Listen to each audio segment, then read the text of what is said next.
तर उन्हाळी सुट्टी सुरू आहे आणि या उन्हाळी सुट्टीमध्ये पर्यटकांचा ओढा हा कोकणातील समुद्र किनाऱ्यांवर बघायला मिळतोय। सिंधुदुर्गातील मालवण, दांडी, चिवला, तारकर्ली या समुद्र किनारी प्रचंड गर्दी ही पर्यटकांची आहे। ही दृश्य आपण पाहतोय। सर्व समुद्र किनारे कोकणातील पर्यटकांनी फुलून गेलेले आहेत। मोठ्या संख्येनं उन्हाळी सुट्टीचा आनंद घेण्यासाठी पर्यटक हे कोकणातील सर्वच समुद्र किनाऱ्यावरती आपल्याला गर्दीने दिसतायत। रायगड, रत्नागिरी, सिंधुदुर्ग या तीनही जिल्ह्यातील समुद्र किनारे उन्हाळी सुट्टीमध्ये फुल आहेत।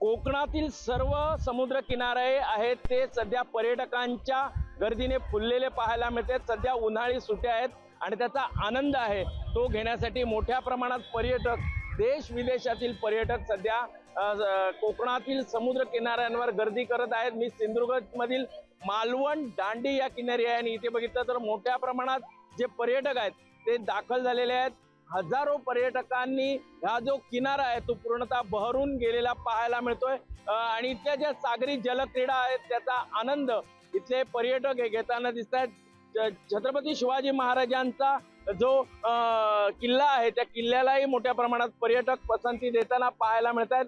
त्याचबरोबर इथले जे मंदिरे असतील, गडकिल्ले असतील यावरही मोठ्या प्रमाणात पर्यटक हे सध्या येताना पाहायला मिळतात। विशेष म्हणजे सध्या इथल्या जो मालवणी खाद्य संस्कृतीचा आनंद मोठ्या प्रमाणात पर्यटक घेताना पाहायला मिळतात। त्यामुळे संपूर्ण कोकणातील किनारे आहेत ते पर्यटकांनी फुललेले पाहायला मिळतात। सुरेश कौलगेकर, जय महाराष्ट्र, मालवण, सिंधुदुर्ग।